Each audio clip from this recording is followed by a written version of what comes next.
This episode is brought to you by Public Goods, the one-stop shop for sustainable, high-quality, everyday essentials made from clean ingredients at an affordable price.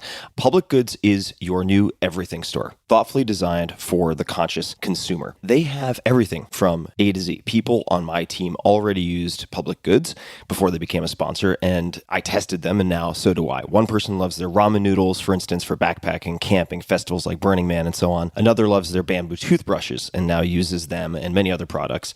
I love their candles and many of their food staples. My dog Molly loves their freeze-dried duck nibs. And Public Goods searches the globe to find healthy, eco-friendly, and innovative products and then packages them using a single streamlined aesthetic for your home. So you can get all of your premium essentials in one place affordably and avoid buying from a bunch of mismatched single product brands. Public Goods also ethically sources and obsessively develops each of their products to be free of unhealthy ingredients and harmful additives still very common on drug and grocery store shelves. They use a membership model to keep their costs low and pass on even more savings to their customers. Small changes in the way we shop can make a big impact on personal health and the world at large. So join hundreds of thousands of others who have switched to their new everything store, Public Goods. I worked out an exclusive deal just for you, my listeners. You can receive $20 off of the products in your first Public Goods order with no minimum purchase. Just go to publicgoods.com/Tim or use code TIM, that's TIM, at checkout. One more time, that's publicgoods.com/Tim to receive $20 off of your first order. This episode is brought to you by 8 Sleep. My God, am I in love with 8 Sleep. Good sleep is the ultimate game changer. More than 30% of Americans struggle with sleep, and I'm a member of that sad group. Temperature is one of the main causes of poor sleep, and heat has always been my nemesis. I've suffered for decades, tossing and turning, throwing blankets off, putting them back on, and repeating ad nauseum. But now I am falling asleep in record time, faster than ever. Why? Because I'm using a simple device called the Pod Pro Cover by 8 Sleep. It's the easiest and fastest way to sleep at the perfect temperature. It pairs dynamic cooling and heating with biometric tracking to offer the most advanced but most user-friendly solution on the market. I polled all of you guys on social media about the best tools for sleep, enhancing sleep, and 8 Sleep was by far and away the crowd favorite. I mean, people were just raving fans of this. So I used it, and here we are. Add the Pod Pro cover to your current mattress and start sleeping as cool as 55 degrees Fahrenheit or as hot as 110 degrees Fahrenheit. It also splits your bed in half, so your partner can choose a totally different temperature.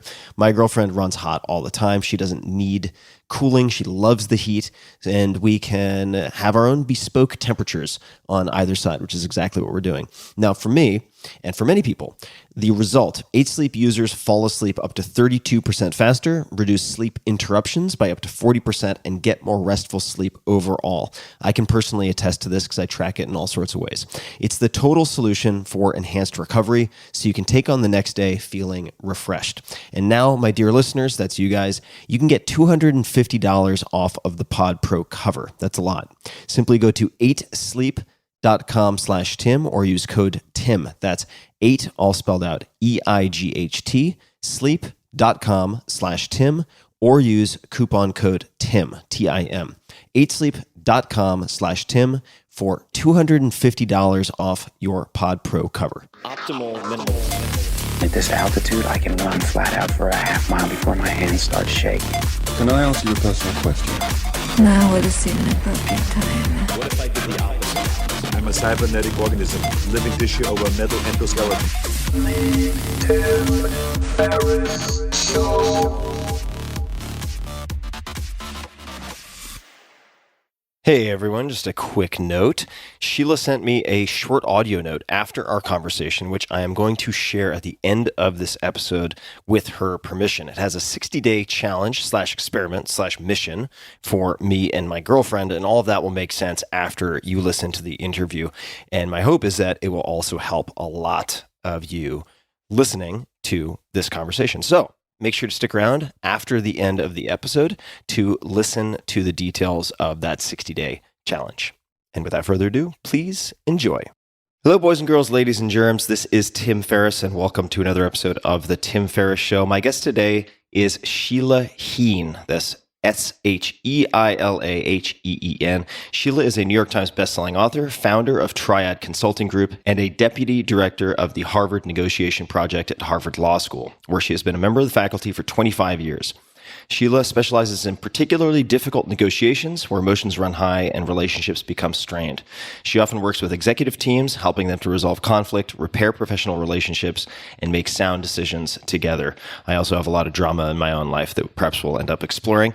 But back to the bio. In the public sector, she has provided training for the New England Organ Bank, the Singapore Supreme Court, the Obama White House, and theologians struggling with disagreement over the nature of truth and God. We will almost certainly come back to that. Sheila is co-author of the New York Times bestsellers Difficult Conversations, subtitle How to Discuss What Matters Most, and Thanks for the Feedback, subtitle The Science and Art of Receiving Feedback Well, and then in parentheses, even when it's off base, unfair, poorly delivered, and frankly, you're not in the mood, end parentheses. She has written for the Harvard Business Review and the New York Times as a guest expert and contributor to the Modern Love column, and she has appeared on NPR, Fox News, NBC's Power Lunch, and shows as diverse as Oprah and the G. Gordon Liddy Show. She has spoken at the Global Leadership Summit, the Nordic Business Forum, the Smithsonian, Apple, Google, and Microsoft. Sheila is a graduate of Occidental College and Harvard Law School. She is schooled in negotiation daily by her 3 children, a problem I look forward to having myself. And her website is Triad Consulting Group. You can find both Triad Consulting Group and Sheila Heen on LinkedIn. Sheila, welcome to the show. I am so delighted to be here. I thought we would start with the foreword of Difficult Conversations, which is written by Roger Fisher. Could you please describe for us who Roger was? Oh, golly. How can I capture for your listeners who Roger was? Roger was just an incredibly inspirational person. So he fought in World War II, and he was in both the Atlantic and the Pacific theaters. He was actually a weatherman. So they would send up a plane. They didn't have weather satellites, right? So they send up a weather plane to check out the weather over Germany. And then where they radio back to say whether you should send out the mission. Being in the Air Force during World War II was not a super survivable place to be. And when Roger came back from the war, he found that he had lost several college roommates, friends. He was the only one who came home in his immediate social circle. If you go to Memorial Church on the Harvard College campus, the walls are etched with names of Harvard students and graduates, so some of them didn't graduate before they died, who have died in service of our country. And it would be fascinating just to stand there and talk with him. He would point to names and say, oh, this guy was so funny. This guy was just the most generous person I had ever met. And I think that experience really motivated the rest of his life. He came back and dedicated his life to trying to find better ways for us to manage conflict in the world. And his passion was international relations, right? So he would sit down and read the paper in the morning. The newspaper, of course, was how we got our news back, even when I turned up on the scene in the 90s. And he would find a conflict and he would just start working on it. And then he would fax his advice off to the leaders involved. And they'd be getting these faxes from some guy named Roger who had some kind of interesting ideas. So every once in a while, someone would call him back. And that's how he got involved in border disputes between Peru and Ecuador. That's how he got involved in South Africa with the ANC and the white government just before the constitutional talks. It's how he got involved in Ireland. And it's also how he came to write Getting to Yes, which is the negotiation book that really became a foundation book in the field of negotiation and conflict resolution. So you mentioned entering the scene. How did you enter the scene with respect to negotiation and conflict resolution? I grew up in Iowa and Nebraska, and through a series of sort of serendipitous accidents, I ended up at Occidental College in California for college. And when I was applying to law school, ultimately I was trying to decide whether to go to Stanford or Harvard, because of course I didn't get into Yale, which is true of almost every person who's listening to this podcast. So we all have that in common. And one of my college advisors said to me, Harvard is the bigger and kind of scarier choice, I hear you saying, but they have this negotiation thing, and I just have an instinct that it might be up your alley. And probably partly because it was the bigger and scarier thing, but also because I felt he knew me pretty well. I decided to come to Harvard. I didn't know anybody. And of course, he was right. I took negotiation my very first year of law school and just fell in love with the field. I just thought, wow, I could learn something new every day for the rest of my life. What did you love about it? I think partly that it was so interdisciplinary. So when we're trying to understand something, we're reaching in all directions: behavioral economics, neuroscience, psychology, social psychology. You're really reaching in all directions just to understand the human aspects of working relationships and problem solving and what gets in the way. And that means as each of those fields advances and we understand more in each of those fields, well, we get to capitalize on that to think, well, how would this apply to how we manage the inevitable conflict in all of our relationships, both professional relationships and personal relationships? So I'm learning every day, not only because of my own shortcomings, which become sharper and clearer every day, it seems, but also because I get to stand on the shoulders of so many people who are like, hey, this is really interesting. And I think to myself, wow, that is really interesting. I wonder how that applies. And you're off and running again. So when listeners hear the phrase difficult, or I suppose term, although it's multi-words, I never know what to call something that's two words, a phrase or a term in any case. Yeah. Tomato, difficult conversations, especially since I discuss business so much on this podcast and have guests on who specialize in business, they probably think of a certain siloed breed of difficult conversation. That may be the first thing that comes to mind. But I would love to hear you tell the story. I only got the skeleton overview of this in reading for this conversation of your trip to Los Angeles to renew your passport. I don't know if that rings any bells, but if you wouldn't mind filling in the color for that, we could start there. Yeah, let's start there. Well, on the business side, I will say that difficult conversations come at you from every direction. They're with your subordinates, with your peers, with your boss, with your partners and vendors, et cetera. And often you see them coming down the pike, or you're wondering whether to have them. But every once in a while, they ambush you kind of out of nowhere. And I think that's what happened to me that day in Los Angeles. So where was I going? I guess I was going to Spain because we were going over to teach negotiation. And I was still a student, but I had been invited to go and be part of the Harvard negotiation program that was teaching a week in Madrid. So I had to go renew my passport, and I was working that summer in Los Angeles. So I went down to the federal building, which is near UCLA, and did whatever I did there that we're all probably familiar with. I got in the elevator to come down, and I was on a pretty high floor, and the elevator filled, packed. And on the way down to the lobby, a guy in the elevator just started ranting, saying the most upsetting and vile, racist stuff. And my mind has completely blanked out on exactly what he said. But I do recall that I had never, I'm a sheltered kid from Nebraska. I had never heard even some of these things before. And he was going on and on and on as we clicked slowly down the floors in a packed elevator of people from all over the world. And it was silent. And by the time the doors opened on the lobby and everyone sort of with relief spilled out of that confined space where you just felt trapped and unable to breathe, I was shaking. And I was thinking, oh my goodness, what could I have done? What should I have done? I didn't know what to do. And was I responsible for saying something or not? And what was interesting was that it has stuck with me. I'm like shaking now while I'm thinking about it. It has stuck with me all these years. It wasn't aimed at me, clearly. I'm white.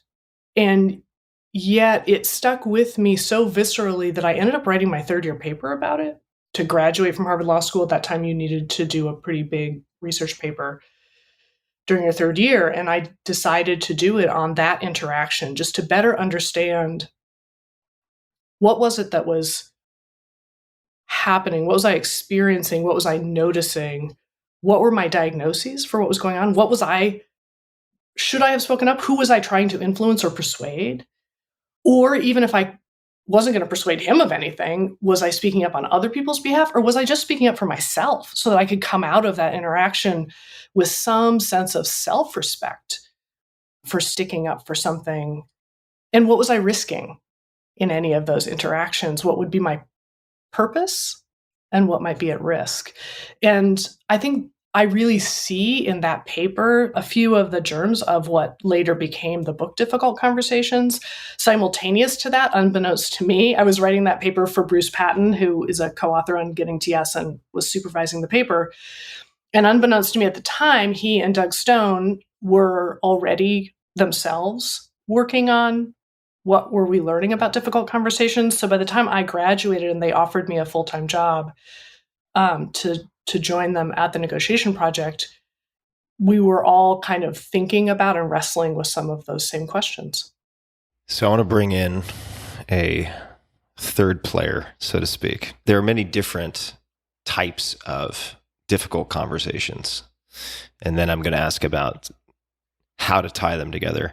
Theologians struggling with disagreement over the nature of truth and God.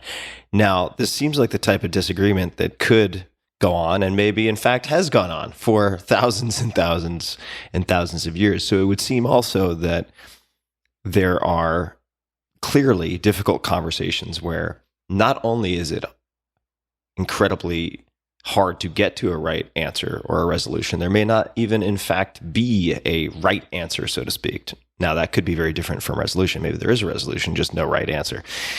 My understanding is that you write and speak on how every difficult conversation is the same underlying structure. What do you mean by that? What ties these things together? How are they similar? Yeah, great question. By the way, I think it was about 15 hours locked in a room with 6 theologians with disagreements over the nature of truth and God, and I got that all figured out now. So nice. Yeah. I look forward to reading that book. Yeah, exactly. Well, I'm not going to tell you guys. I mean, come on.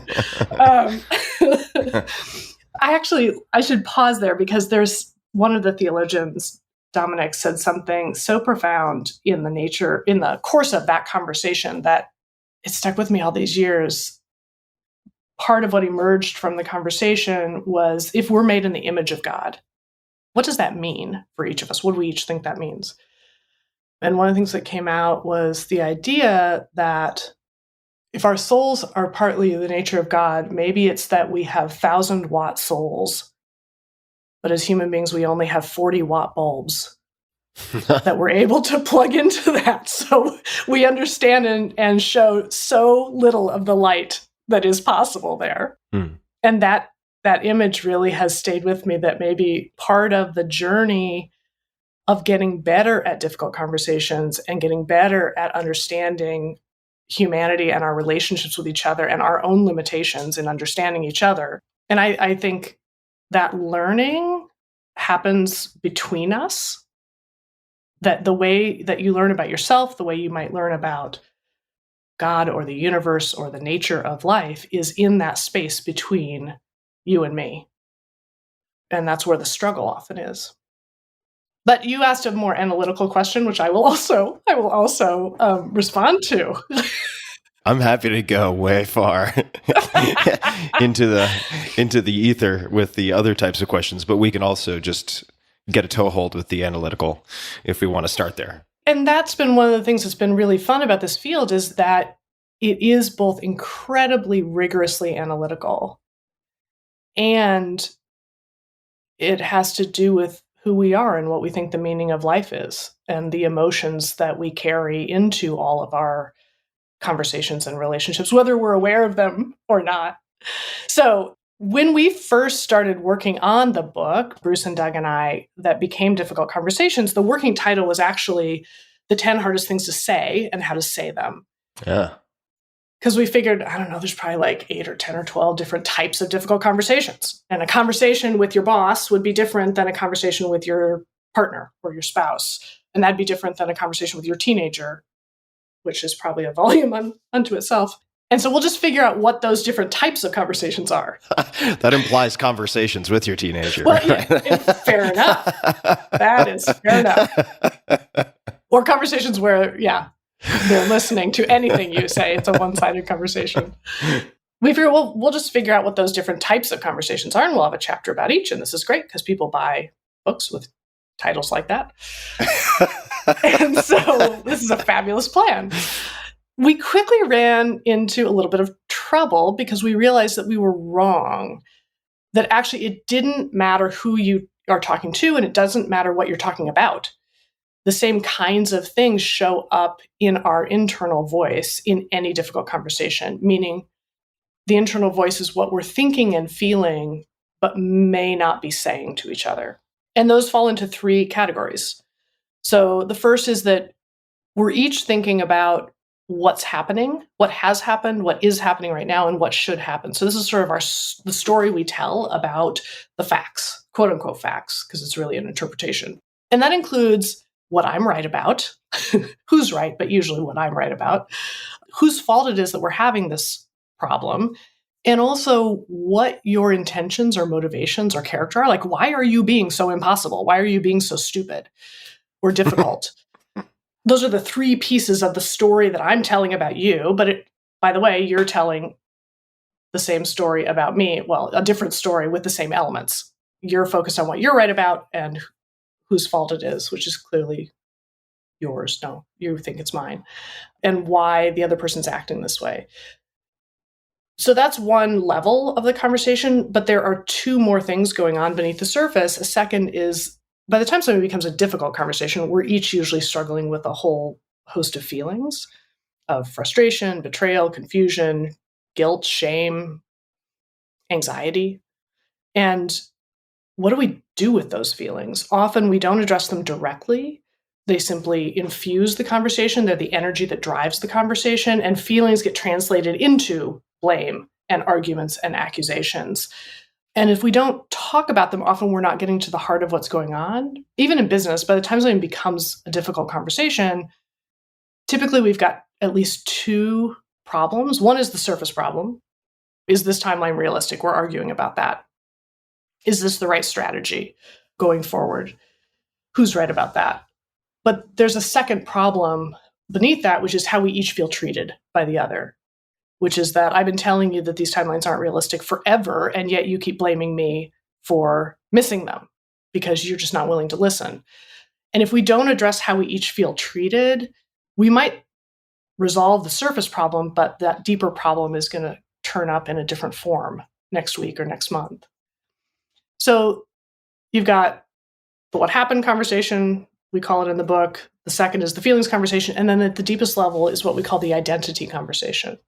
And the idea here is that if a conversation feels difficult, chances are there's something the situation suggests about you that feels troubling or at stake, or maybe a little bit true, or maybe infuriatingly wrong. It's not just that we're arguing about money. It's always about more than money. It's about whether I'm respected or competent or a good person or worthy of love, even. And that's part of why these conversations feel so high stakes.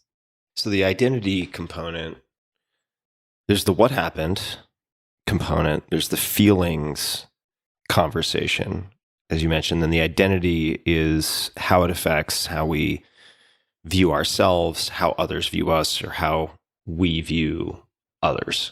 That's right. And so here's a simple example. For people who have trouble saying no, well, that doesn't seem that hard. Just say no more often. You've probably gotten that advice a million times, right? But it's not that you don't know how to say the word no. It's that chances are you think of yourself as somebody who is very loyal or generous or would never abandon a friend in need. Well, if that's true, then anytime someone asks you for help, turning them down for that help isn't just saying the word no, it's doing something that feels in conflict or in tension with who you want to be in the world. And someone letting you know that you let them down will be a much harder conversation for you than for someone who just doesn't happen to have that identity story about themselves, right? The guy in the office next door has no trouble saying no to everybody, which is, of course, why everybody comes to you, because they know you'll say yes. So that also helped us understand, why is it that some people have trouble with some conversations and the same conversation is easy for someone else? And it's partly because of whatever the story is that you tell about yourself and who you are trying to be. And once you have an understanding of the three conversations, which is, in a way, it's kind of a meta anatomy of each conversation. Yeah, it's like the underlying structure of any difficult conversation in the world. So once you have that X-ray vision and you're able to look at conversations through the lens of these three conversations, does that then turn into a checklist or an approach? How do you translate that into thinking about how to address or prepare for a given conversation? I think that structure mostly serves as landmarks. So I think that the way that we often will, well, if you're like me, prepare, quote unquote, prepare for a difficult conversation is that we lie awake worrying about it.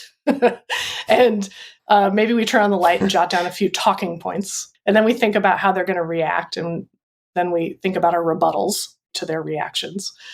And we're sort of charting a path. Like, I'm going to say this, and then I know they're going to say this, so I'll respond with this, et cetera. And we're charting a path through the woods to try to get to the other side. And by the way, then we turn out the light and realize, yeah, I don't know that this is worth even bringing up. And now we're back at the beginning, trying to decide whether it's even worth trying. The problem, though, with the path charting is, number one, it sets you up to do a lot of talking and very little listening. And the second is that if you're wrong about anything, the minute that something surprising happens, you're knocked off your path and you're lost in the woods. Decision tree fallen. Uh-oh. Shit. So, you're not following the script. And so I think the reason that understanding the underlying structure helps is that it gives you some landmarks. So no matter where you get dropped into the woods, you can think, whether we're saying it directly or not, we're wrestling over blame and whose fault it is that we're in this situation. So that's the first reason that structure is helpful. The second reason it's helpful is that the answer isn't just to say everything you're thinking. The more transparent and aligned you can be between your internal voice and your external voice, the better. However, that doesn't mean you should just re-explain even louder why you're right and why this is their fault.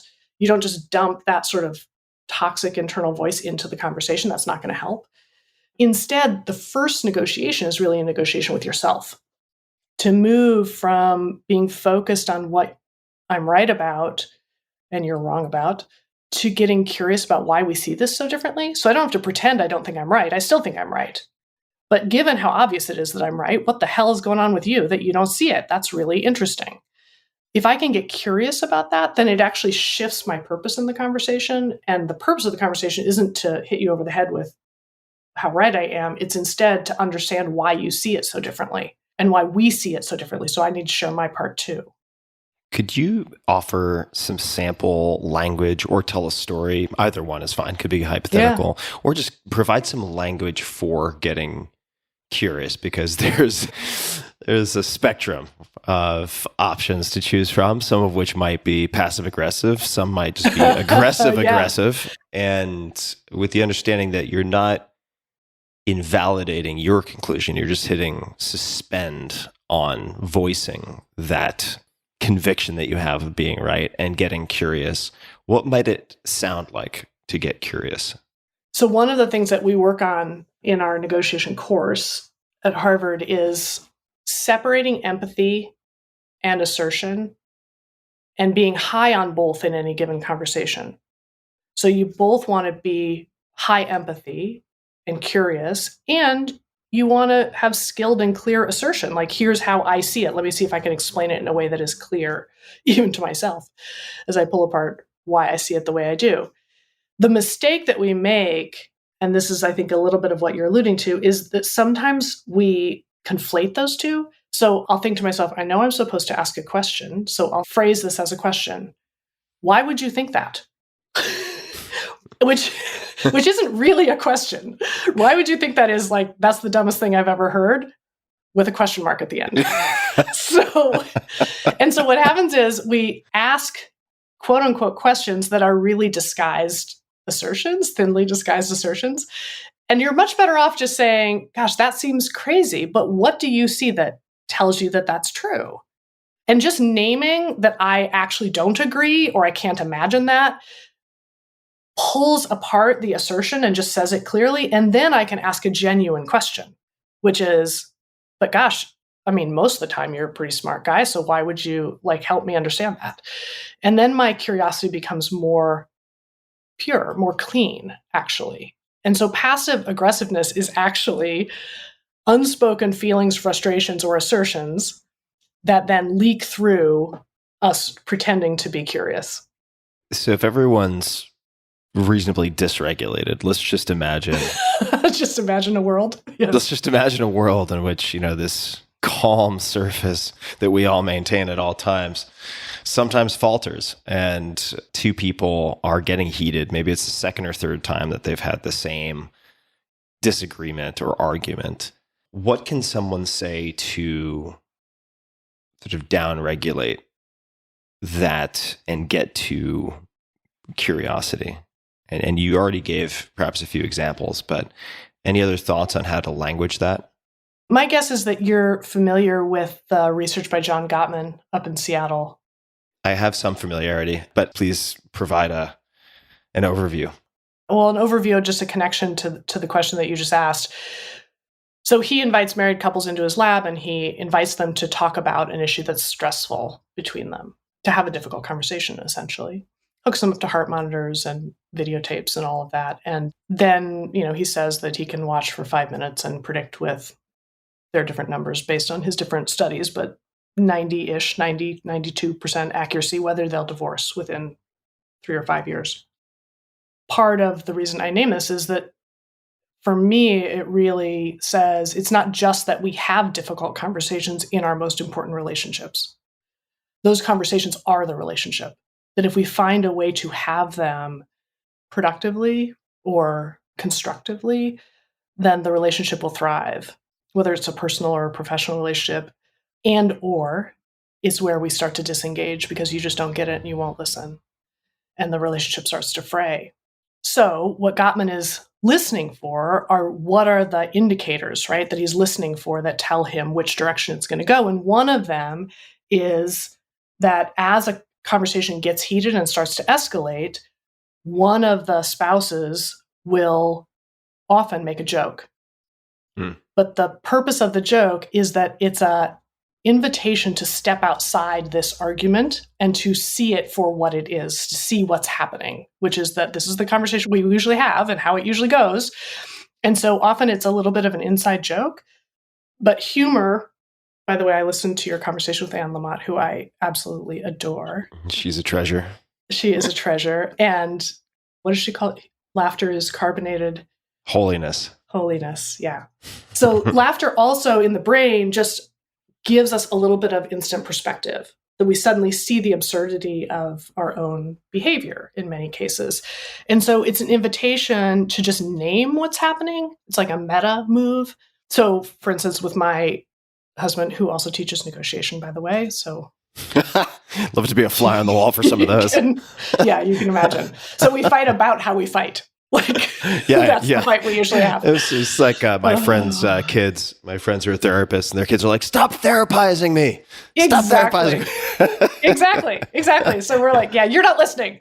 Oh, a little most difficult conversations. Yeah. So that's the fight we have. Stop putting your baton in my face. That's right. That's best alternative to negotiated agreement, folks. Inside joke. Yeah. Yes. Yeah. Exactly. That was a very nice inside baseball joke. Yeah, waving your baton around in a romantic relationship is not usually a successful strategy. There are a lot of people who would find me very appealing. But one of the jokes that he and I make when we have the wherewithal to do it is like, why will you not just admit, I am good and you are bad? That is what this is about, right? It's about who needs to apologize, whose fault this is, etc. So as things escalate, your ability to just name that underlying dynamic sometimes makes the other person laugh, and you can step out of it for a moment. And then that gives you the opportunity to say, look, obviously we've had this conversation several times. I'm not understanding why fill in the blank. I'm not understanding why what I'm suggesting doesn't make sense. Help me genuinely help me understand that. Or I'm not understanding what you're most worried about here. That often helps. And it needs to be a genuine ask. You can't say, like, what are you worried about? Because that's really a hot question. It's like, you shouldn't be worried about anything. Right. So why are you being so stupid as to be worrying about something? As long as you can step outside, see, oh, I'm not being curious right now. And I don't have to pretend that I agree to do it. I think that's really the key. And I don't have to say there's no truth, but from where I sit, I can only see some of the pieces of the puzzle. You have the other pieces of the puzzle, and we don't really, putting those pieces on the table for discussion is how we figure out what we have to work with. And then at the end of the day, we still might not agree about this, but it might open up new options for how we handle it. Can I just say, it's rekindling this great interest in negotiating, but it's not quite negotiating. I mean, it is negotiating, but it's like negotiating reality through, in part, choice of language. I remember reading Getting to Yes. I remember reading Getting Past No, which I also really enjoyed. And then, of course, Difficult Conversations, I think, provides very flexible framework and approach for engaging with many, many different situations, many different people, many different challenges. But just the phrasing that you used with the pieces of the puzzle, right? That is something that someone could copy and paste and use themselves. I mean, I just took notes because it's a non-automatic pattern interrupt, if that makes sense. Whereas, and I'll own it, I have a history of some degree of fire. So I might, although I have worked on it for a very long time now, but I think I am prone to want to speak very directly, not waste calories, and just get to the point. And in doing so, I might ask a question like, what are you most worried about? Or why are you worried about this? But the tone and the brevity of the question, everything about the delivery is not a question. Like, for fuck's sake, why are we doing this again? I think really what I'm saying. What is wrong with you? Yeah. That is I have a list of possible things wrong with you that I've collected over the years, but I'm just curious which one it is this time. Yes. So, yeah. So, I try to have a few questions in my back pocket to reach for, because in the moment, of course, you don't feel like being curious at all. So help me understand what you're worried about or what might be at risk here. What am I missing? What am I missing is actually a great question, partly because they're going to be so thrilled to be able to tell you. They're going to take that invitation. But genuinely, they can see things that you can't. And I mean, it reminds me, I sometimes tell this story about my eldest son. His name is Ben. He's 22 now. But when he was about 3, we were driving down the street and we stopped at a traffic light, and we were working on both colors and also traffic rules, because at the time we lived on kind of a busy street in Cambridge. So we're stopped at the light, and I say, hey, Ben, what color's the light? And he says, it's green. I said, well, Ben, we're stopped at the light. What color's the light? Take a good look. And he goes, it's green. And when it turns, he says, it's red. Let's go. Now, the kids seemed bright in most other ways. So I just thought, like, what is going on with him? My first hypothesis is maybe he's colorblind, which then that would be my husband's fault. At least I thought at the time it was my husband's fault. I've since been informed it would have been my fault. So I start collecting data, right? I'm running a little scientific experiment of my own. And so I started asking him to identify red and green in other contexts, and he gets it right every time. And yet, every time we come to a traffic light, he's still giving me opposite answers, because I get a little obsessed with this. My second hypothesis, by the way, is that he is screwing with me, right? Which I certainly had some data to support. But it wasn't until this went on for about 3 weeks. It wasn't until maybe 3 weeks later, and I think my mother-in-law was in town, so I was in the back seat sitting next to Ben, and we stopped at a traffic light, and I suddenly realized that from where he sits in his car seat, he usually can't see the light in front of us because the headrest is in the way or it's above the level of the windscreen, as they say in Europe. So he's looking out the side window at the cross traffic light. Now, just think about the conversation from his point of view. He's looking at the light. It's green. I'm insisting that it's red. And he's like, my mother seems bright in most other ways, but she's just wrong about this. And the reason that experience has stuck with me all these years is that it's such a great illustration of the fact that where you sit determines what you see. And when you're in the front seat, position of leadership, and I've been driving for however many years at that point. I've never had an accident. I've got the resources. I've got the map. I've got the view of the road. And somebody in the backseat pipes up to say something that doesn't make any sense at all. It's just so easy to dismiss it and move on rather than to say, okay, it doesn't make any sense. Help me at least understand what you're looking at. Because often people in the backseat can see something coming at you that's going to sideswipe you because they're closer to the customer. They're closer to suppliers, et cetera. And I have to say that experience is also coming back to me these days as I think about the conversations that we're having about race. Because from where I sit as a white person in the United States, I see a lot, but there is a whole lot that I don't see or that I don't interpret the same way. And the idea that I've been missing things all these years and not seeing things that have been systematically unjust violates my sense of identity. And I feel ashamed. And yet that shame shouldn't keep me from learning more about what else I don't see. And I think that's one of the reasons those conversations are so hard and so important. In a situation, whether it could be any context, right? It could be race related. It could be with a child, not necessarily in the car context, but in a situation where there seems to be a clear disconnect in the sense that the two parties are seeing things not just differently, but perhaps seeing different things. Yes. Yeah.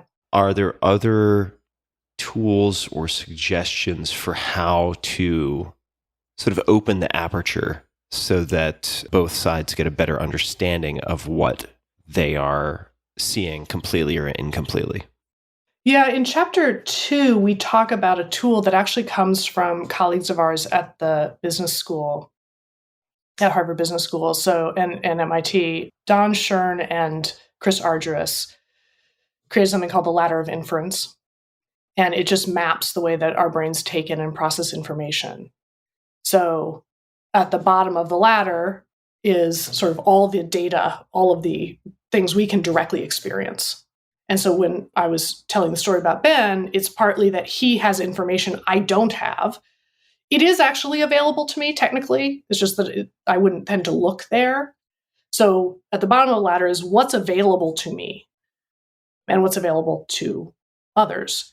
And some data won't be available. I wasn't there when you had the conversation with the board member or whatever. So you have information I don't. At the first rung of the ladder up, it's of the data available to us, we each select a tiny sliver of it to pay attention to.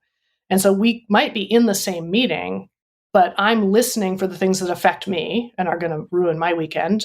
And that's just not what you're listening for. You're listening for the things that are going to affect you and your weekend. So in some sense, we're attending different meetings in terms of what we're paying attention to and what we remember.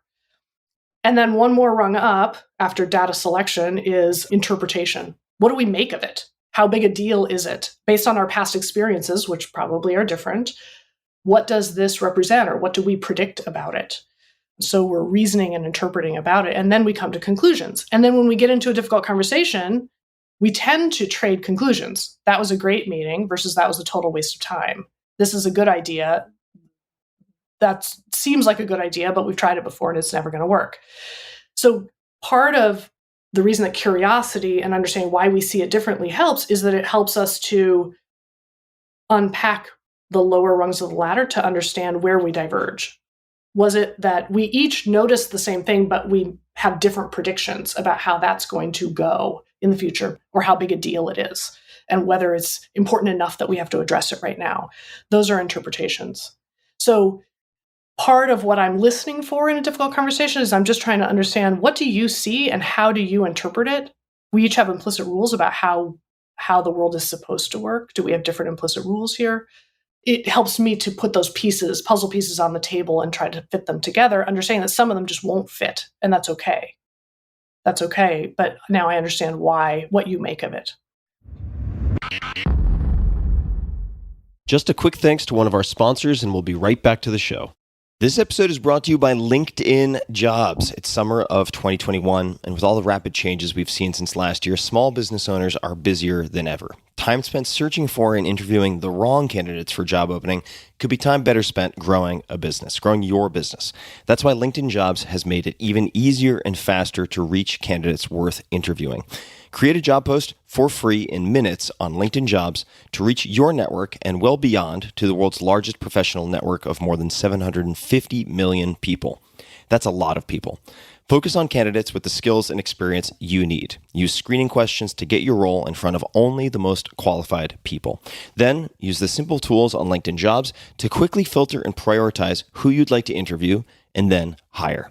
LinkedIn Jobs helps you find the candidates worth interviewing faster. Did you know that every week nearly 40 million job seekers visit LinkedIn?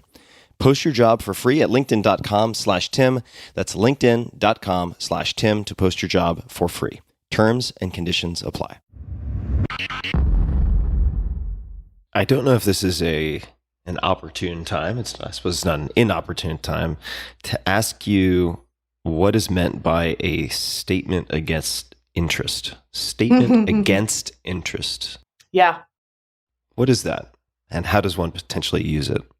So a statement against interest is telling you something that if I was completely self-interested, I would not admit. Like that last answer was a little bit rambly and confusing. If you have the illustration, it's much easier to explain. So it's owning or admitting something that isn't in your interest. It might hurt you. An apology is a statement against interest in many cases. The reason that statements against interest can be so powerful is that it's the fastest way in the research. It's one of the fastest ways to build trust between people, because the other person thinks, well, I guess they must be being honest, because otherwise they wouldn't say that. We talked earlier about not just taking your internal voice that's focused on blame and what you're right about and dumping it into the conversation. The shift from I'm right to why do we see this differently should also be accompanied by a shift from blame to what we call joint contribution. And joint contribution assumes, look, we each did things, and they might have been totally reasonable things. Nobody did something wrong. But we each did things or failed to do some things that got us here. And it doesn't have to be 50-50, but if I'm willing to own and be accountable for my contributions to this problem, that makes it more likely that you'll be willing to do that as well. And so a statement against interest is I might own my contribution up front. Look, Tim, we should have talked about this a while ago, and I should have brought it up earlier because it's been bothering me for a while. So I apologize for that. But I wanted to talk about fill in the blank. Owning my part of it up front, which is often avoiding or delaying a conversation, is a really common contribution to a problem that is festering. Signals, this isn't about blaming. This is just about understanding what's going on and trying to make it better.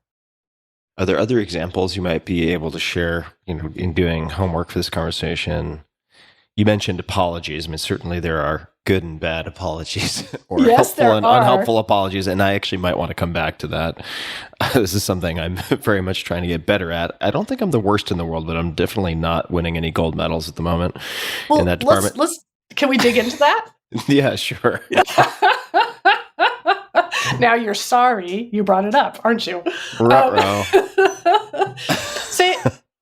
Tell me more about how you think about apologies and what makes one good or bad, effective or actually ineffective. Well, obviously this is timely for me. So I think part of the reason I've been looking forward to asking you about this is that, coming back to the ladder of inference, I think that perhaps I'm not paying attention to the right elements of apologies, because my self-assessment is that my apologies are pretty good. My apologies are amazing. They're fucking amazing. I didn't want to be too strong. You should be much more appreciative of how good that apology was. Yes. Right. Like to thank the Academy. So I think I'm honestly simply not seeing what, in this case, my partner is seeing. And what I've noticed is that content almost doesn't matter, or the content matters, but if my tone is implying I don't have a lot of time for this and is of a certain intensity or volume, the words really just don't matter. Yeah. So there is some just regulation that needs training on my side. So the message is not that you're sorry, it's that, will this apology make this end? I think probably. That's probably right. I'm like, okay, I see this could drag on for a while. I'm willing to suspend the conversation of who is right and who is wrong, and I'm willing to apologize if this just means terminates. We can be done. Yes. If we can just move on to something else and stop this particular conversation. So that's such a great insight. And, I'm not totally, a knuckle dragger about it. I have, you would think after reading all these books and so on that I would be acing this. But I think that also I often jump from, I think my girlfriend wants me to feel how she feels more than she wants me to understand in some analytical way what is causing what I view, or what maybe we both view as an issue, if that makes any sense. Yeah. And I just, in the world, generally don't operate with that as my primary lens. Yeah. So those are some of the things that contribute. Sometimes the apology works, but it's not consistent. So I'm looking for some rules, some guidelines, some language, anything that can help me get out of the remedial class and into the more consistent normal class. We are all in the remedial class, honestly. But I was just chuckling to myself because your frame was, the apology works. Right. Yeah. Yeah. And that suddenly made me think, oh, that's actually probably a piece of it, which is, if I'm apologizing for my own purposes, to accomplish my own purposes, maybe that's antithetical to an apology. Yeah. We could probably make a really cool list of the different things that make an apology less than apologetic or less than satisfying. So one might be, it's really, can this be over yet? Yeah. Another that I often make the mistake of doing myself is, look, I'm sorry you felt that way. Right. Which is basically, you shouldn't have felt that way. And what I did was completely reasonable. So the problem is still you and your oversensitivity. I think that part of what makes an apology meaningful is that you are genuine in owning something that you've contributed to the problem, and that you're acknowledging the impact that it had on them. So that third piece of the what happened story is about, why are you acting this way? And the advice, the shift in that category is from, I know why you're doing what you're doing, or the flaws in your character that are problematic, to separating intentions and impact, which is that it's quite possible, and most of the time we had good intentions, or we had no intention, we just weren't thinking about it, and it had a bad impact. And I think that when someone feels we owe them an apology, maybe they want two things. Maybe they want us to sort of own and take responsibility for whatever we contributed to the problem. And they also want us to really see and care about the impact that it had on them, to really fully understand it. rather than to explain it away or continue to believe that it was their problem. And maybe those are the two key elements to an effective apology. If you were to give me the crutches and walk me through this, any suggestions for wording, languaging this? And also, if I'm reflecting on everything we're talking about, I think another weakness of mine is almost certainly that I, in some cases, provide an apology that checks both of those boxes. Mm-hmm. And then within 10 seconds, I say, and ... which is the sort of counterpunch of, well, not counterpunch, or justification, or this is why I think this is an oversensitive reaction. So I have the apology, but then I can't leave good enough alone. And then I add some type of rebuttal or kind of light body shot to it. And that just completely removes any benefit of, or most of the benefit of the apology. I think that's probably something that I also do, where I get some of the first part and then I just keep talking when I should shut the fuck up for at least 15 minutes. Yeah. Well, and the 15 minutes maybe gives you perspective on whether you need to say it, but I don't want to actually accept that you don't need to say it. Okay. Maybe all you right. do. Because if you're still feeling unsatisfied, like there's more here that is at the heart of it for me that doesn't feel like it's been acknowledged, you might have done a great job of acknowledging her or the impact on her. Finally, she would say. And there's something that feels unfinished for you. So sometimes it's that from an identity point of view, you want her to understand that you had good intentions and weren't trying to hurt her or upset her or whatever. It might be that you feel she also contributed to this and you don't feel like she's taken responsibility for her part of it. And in ongoing relationships, personal or professional, part of what's hard is that you know this drives me crazy and you did it again, even though you just apologized for it a week ago. So maybe your apology isn't real because you're still doing the same thing. And that's the wrestling. I mean, John Gottman and his marriage studies suggest that 2/3 of what we argue about today, we're still going to be arguing about 5 years from now.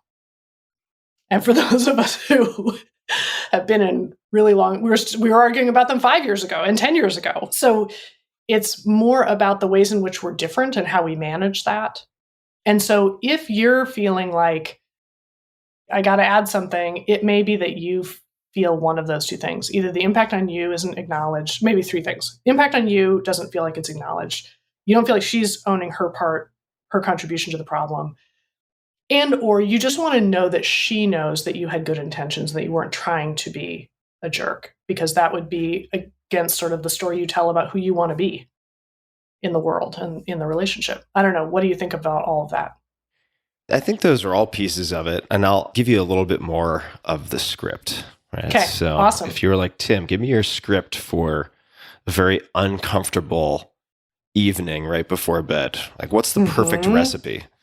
Yep. I'll give you a bit of the play-by-play, and then we can go from there. So the way this often manifests is my partner. It's very important to my partner that she can speak truthfully and not people please, and I support that.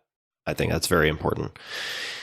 Sometimes how that shows up is I feel like I can't share my truth. And if I do, she feels compelled to apologize and then feels resentful that she was looking for an apology and ended up apologizing herself. Does that make sense? Yes. So she'll speak truth. I will often apologize. I'm not saying I do it well, but I will apologize. And then I'll say, and I don't feel complete for these following reasons.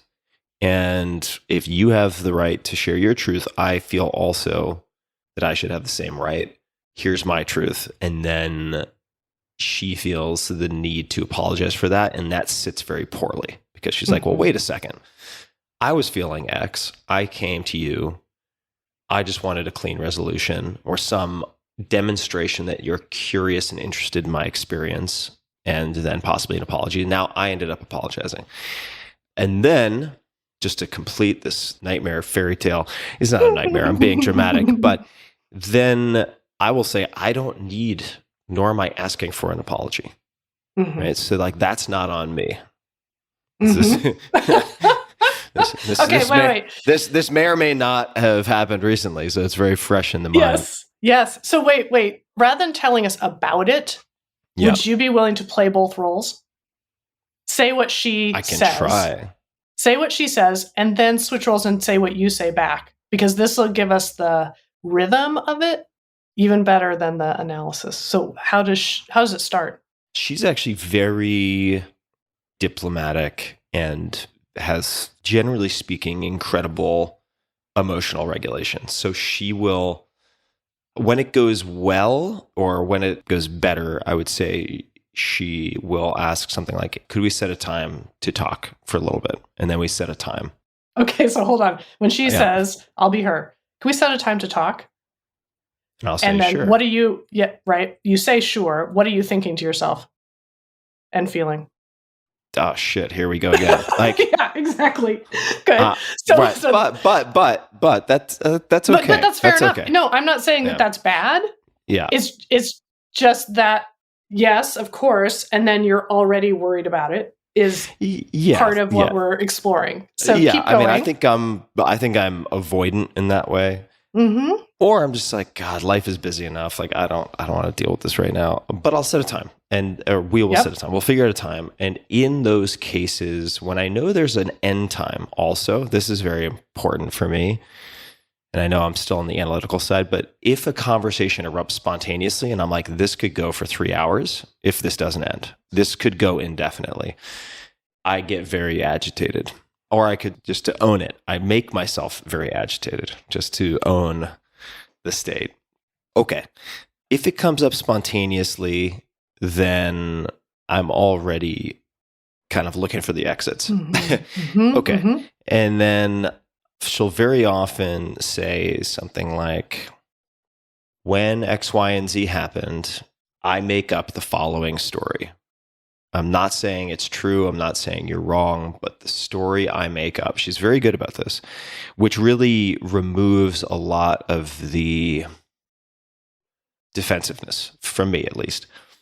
The story I make up is A, B, and C. Whatever A, B, and C might be. Is that you fill in the blank because you wanted or couldn't stand blank, blank, blank? Is that what the story sounds like? Yeah, or you did X, Y, and Z because you don't think about me and you make unilateral decisions about these types of things, and that my input isn't important. I'm making that up, but it could be real. That's the general template. Yep. Yeah, it could be a real example. And what do you feel when she says that? It depends on the instance. So I would say that there are some times when I immediately feel badly and I recognize that she's right. Yeah. Yeah. Right. It's like totally on point. I was just a dick. Me too. I'm sorry. Yeah. Like I was busy or over caffeinated, underslept. Who knows? Maybe all of the above. And so there are times when I'm like, you're totally right. And then there are other times where I think I'm often so concerned, especially if it's right before bed. I'm like, oh God, I got to nip this in the bud. With this can't go on for like an hour and a half. Because I won't be able to sleep. Yeah. Yeah, exactly. Yeah. Where I might say something like, I'll tell you what's going through my head, just to give you a window into what's going. So what I'm trying to verbalize, which maybe you can do a better job of because you've had front row seats to so much of this, I am very hesitant to say, I'm sorry I made you feel X, because I don't believe we ever make someone else feel a given way. And I think that's a very disempowering phrasing to use with yourself or anyone else, which is why I said, like, I made myself agitated. Yeah. Yep.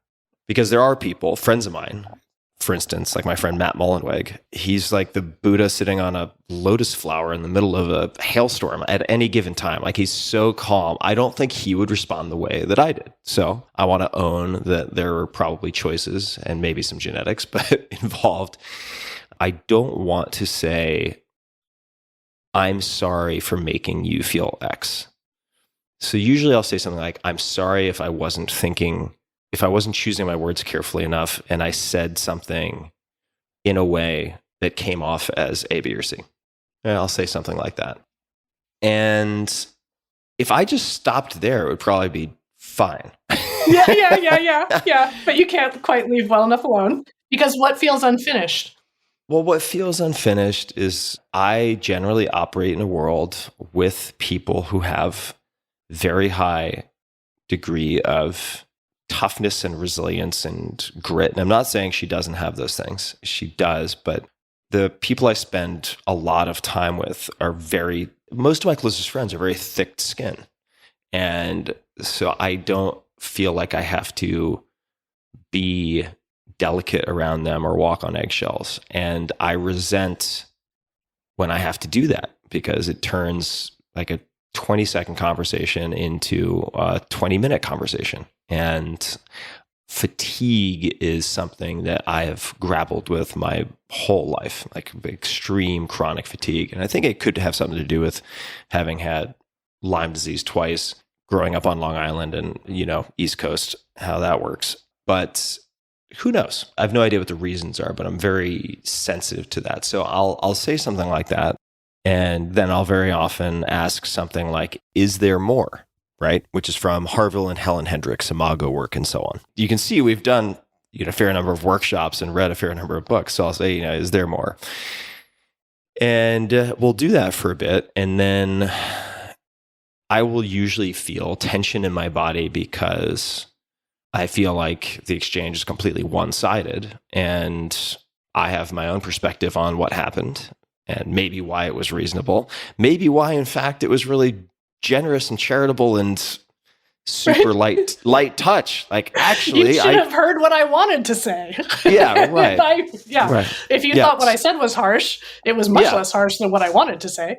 Yeah. So that is the script. That's totally. That would be an example of how it unfolds. And I should say, I'm not convinced that I am right and she is wrong. Like, that's not what I'm saying. No. But I am convinced that these exchanges very often end up feeling unfinished and presenting sort of a bitter aftertaste for us with some regularity. It's not all the time. Like, I think overall we're doing a really good job as a couple and doing all the stuff, right? But we're kind of meeting things head on, and I don't think we're avoiding much. Nonetheless, these exchanges I find very draining. Yeah. So, I can imagine. Words of wisdom, recommendations would be most appreciated. And because, one option is if I just want to preserve the peace, if I just want her to feel better, then I won't share my side. Then I just sit there seething because I'm like, A, why the fuck do we do this right before bed? B, yes. Now I get to sit here and one of us gets to share our truth, and then I get to censor myself, which for a lot of reasons from childhood experience and trauma and all this stuff we don't necessarily have to get into, self-censoring in that way is just, it's not an option for me. It really it's very corrosive. Mm-hmm. So that'd be an example. Yeah, that's a great example. Can pan out. There's so much there that we could unpack. One observation is, and I'm speaking partly from my own experience, being married to someone where we have very different norms for how harsh or direct to be. And so the fight for us, and I hear it a little bit in what you're describing, is the fight is a little bit about what is the normal level of sensitivity or insensitivity? How thick should your skin be or my skin be? And you're struggling a little bit about the norms and the meaning you each make of them. And also in that moment of do I just shut up and try to sleep? But the problem is that my internal voice is saying I can't believe you brought this up right before bed. I'm not a bad person. You were totally overreacting. My friends would not be upset by this. And so the exchange is all empathy on your part and no assertiveness. Yeah. But you know from experience that if you share the assertiveness part, you're back in for the next 4 rounds. Yeah. Which is exhausting. And if I were you, I would be flooded that whole time, just emotionally, adrenaline, cortisol, et cetera, which is not helpful right before bed. Not helpful.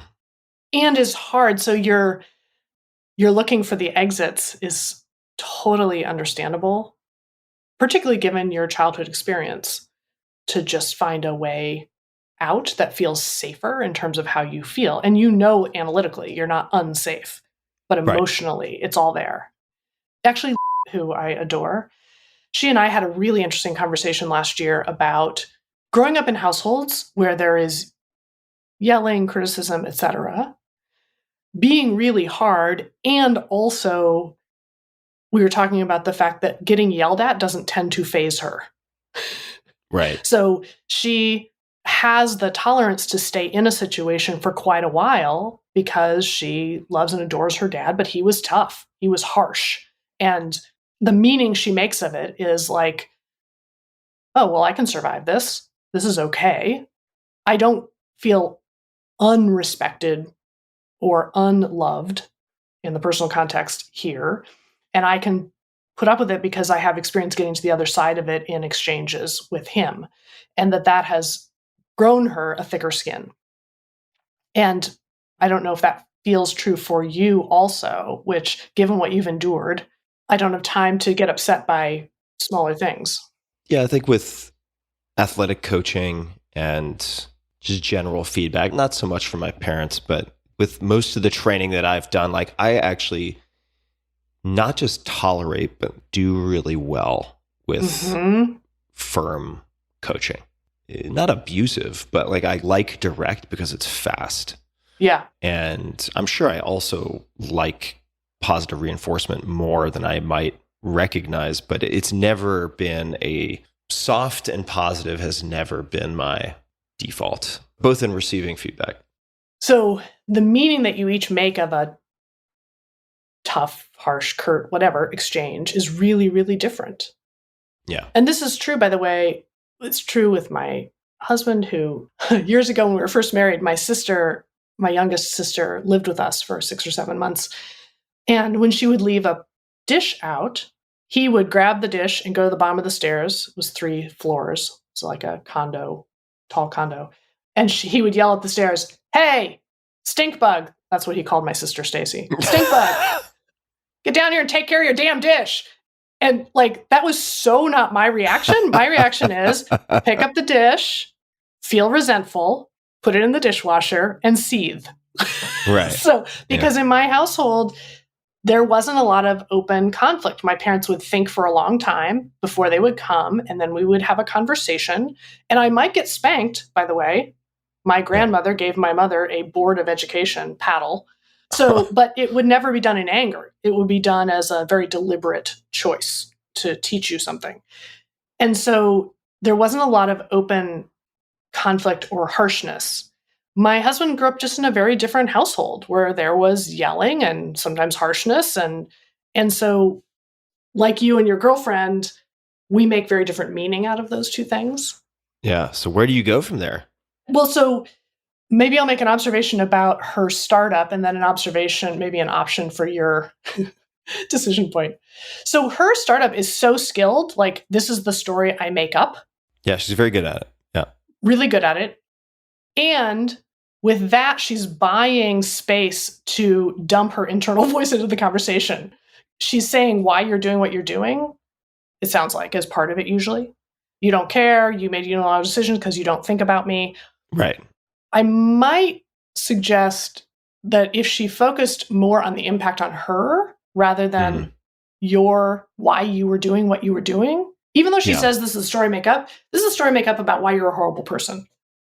If you want to escalate a conversation, speculating about why the other person did what they did is one of the most reliable ways to make them defensive and angry. Yeah.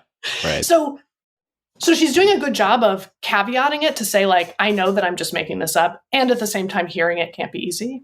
So just the story I make up maybe is helpful, but she might get further with you if she just said, look, you made that decision without consulting me at all. And I was both surprised by it, dismayed. I wondered whether you thought I had nothing else I needed to do or why you did that.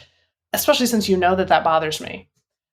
That might be easier to respond to because she's not speculating about your intentions, which are actually invisible to her. Yeah, that's a good point. So you're basically flooded, and her story about you is sort of the worst possible version. At least it is when it's me. Yeah. So you're selfish and a jerk and don't care about me. On the back end, I wonder whether the internal family systems, IFS, work might be helpful. It's related to the and stance, which we talk about in difficult conversations, which is, look, there's a part of me that just wants to go to sleep and thinks you're right, that I should have consulted you, knows that you're right. And there's a part of me that feels like I do want to stick up for myself a little bit. Yeah. And I wonder whether you understand whatever it is you need to say. I wonder whether you see me this way, because that would be upsetting, or whether it's just what you worry about. And so I think you can use that language of a part of me just wants to go to sleep, and a part of me feels like if I stay silent, I'm replicating the silence I had to hold as a kid sometimes. And that doesn't feel good for us either. Or there's a part of me that wonders whether this is going to work, because I do feel like I'm walking on eggshells. And I think we got to figure that out. Yeah. So whatever it is, that's the part that won't let you sleep. Yeah. The giving voice to the parts is a good suggestion. And for people who don't understand the reference, just quickly. So IFS, Internal Family Systems, founded by Richard Schwartz. He may be Dick Schwartz in the podcast notes. I've had him on the podcast. Is a framework for not just interpersonal communications, but also therapy and trauma work, where you identify different aspects of the self. That's the internal family part. That's the reference. And it's very, very powerful for trauma work. That's where I have the most familiarity. So for people who want more on that, they can just search my name or IFS at tim.blog/podcast. That's a good idea to name it, because it also buys a little bit of time, and it provides a window into the felt experience without leaping directly to an argument. That's right. It's kind of announcing the players on the stage before the players start talking. Yeah, there's a way in which you're stepping to what we would call the third position, like to a balcony, to name what's going on. Could you say more about that? Third position? Yeah.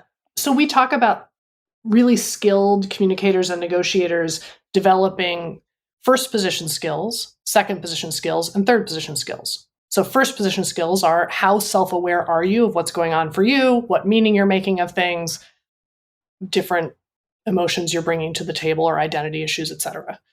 And can you share them clearly and skillfully? Second position skills are, how good are you at stepping into someone else's shoes and imagining the world as they see it, and finding a way to get yourself to genuine curiosity. If I can get from that's crazy to I wonder why you think something like that, which feels crazy, well, that's at least a step in the right direction. So those are empathy skills. And also letting them know that you understand, or that you're working to understand it anyway. And third position skills are, can I step above the fray and name what's happening? That's what the couples are doing in the Gottman work, which is to just admit, I am good and you are bad. That's what's really going on here. Like, you're naming our usual escalation pattern. So in the book, we talk about stepping to the third position, starting a conversation from the third position, which is, I know that you and I struggle with a difference, or I know we feel differently about how we talk to each other, for instance. Or I know that it makes me crazy when the dishes are not done before everyone goes to bed and food sits on the table, which I think is disgusting. And I know that after dinner, you just want to relax. And so when it's your turn to do the dishes, the food does sit. And I wonder what we should do about that. There's a difference between how I prefer things and how you prefer things. And the conversation is about just better understanding that and what we should do about it. That's a promising way to start a conversation. It's also related to what we call the and stance. And there are a couple different kinds of ands. There's what we call the you, me, and. I know you prefer it this way, and I prefer it another way. I know that you find it hard when I'm harsh or direct or make unilateral decisions. And I find it hard when you accuse me of being selfish when I do that, since I don't think that's really what's going on. What should we do about that? I know you feel upset and betrayed and let down by me, and I feel wrongly accused and upset and betrayed that you would think that of me, that we can both be upset at the same time. So that's the you, me, and. Then there's another thing called a me, me, and this is much more what Dick Schwartz, I think, is talking about, which is that I love you and admire how skillfully you've brought this up and care that I have once again upset or hurt you. And I'm also mad at you for bringing it up now. And I'm worried and frustrated that I don't think I'm going to be able to sleep. And I feel partly wrongly accused or misunderstood, at least. And so I feel conflicted. And the feelings, if we're going to step into the feelings conversation part of difficult conversations, often there's a headline feeling, or there's a feeling I think I'm supposed to have right now. But underneath that are a whole bundle of conflicting and mixed feelings, and sometimes sorting them out. And I think this is part of what Dick Schwartz is helping people do with IFS, which is to sort out the parts of them that feel differently. Yeah. So it's I not love just you, a and soupy, I'm mad at murky you right mess. now. Yes. Yeah. Yeah. We sometimes give people two chairs and like put the positive feelings here, and in this other chair, put the negative feelings there. Say what you want to say to them. And when you move between chairs, you need to spend time in each chair. And when you move between chairs, use the word and, not but. Because usually we'll say, I love you, but you're driving me crazy. That negates the first statement. Yeah, they say but is the great eraser. So it feels like the first part is just easing in. The second part is what this is really about. When in fact, often both things are equally true, which is why and helps. So I have to ask, and this is not meant to provide myself with supporting evidence for my lesser behaviors. But if it happens to, that wouldn't be terrible. If it incidentally had that effect, I wouldn't cry about it. Hey, stink bug, come down here and clean your dishes. Did that work? Yes, it did, because John's reputation in my family and with most people who know him is, he's got some rough edges. He likes to be a little bit provocative. Once you get to know him and understand his really beautiful, generous heart, and there's a little bit of a persona that he puts on for his own entertainment, as well as hopefully others, you really adore him. So they sort of hear it and make meaning of it as it is actually intended. So you're saying set expectations. This is important. maybe set expectations, but also learn over time. So actually, it's interesting because I'm on the more sensitive side with my husband. So he's harsher than I am much of the time because of just the families we grew up in. I stand on the other side vis-a-vis my co-author and business partner, whose name is Doug Stone. Doug is much more sensitive than I am. And so I have the fun of feeling frustrated at how sensitive he is sometimes. And we've been very close friends and collaborators for 28 years or something, probably coming up on 30 years now. More than 30 years, since 1991.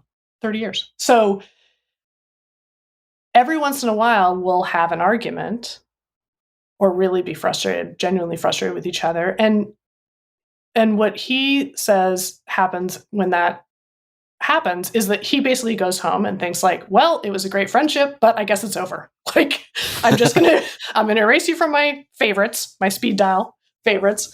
And I guess I'm going to have to figure out how to move on and find someone else to collaborate with. Because for him, an argument, it would have to be so bad to get it out in the open. And for someone to be frustrated with him is a huge identity issue for him. So from his perspective, it's over. And then like an hour later, I'll call him and he's like, why are you calling me? We're not friends anymore. You're like, it's just Tuesday again. I know we do this once a week.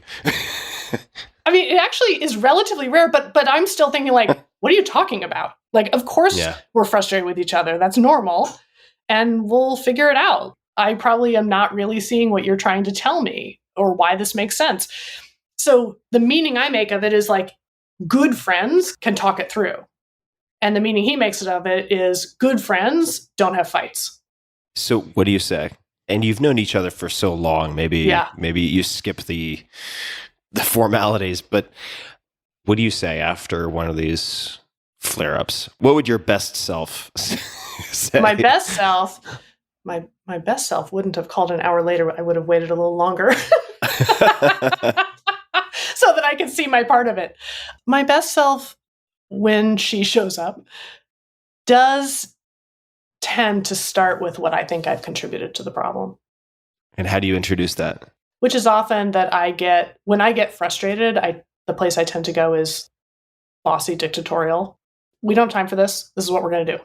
And as an oldest sister, it's really a strength of mine to be bossy. When people say I'm bossy, I'm like, well, if you would listen to me, your life would be going so much better. So I don't see what the problem is.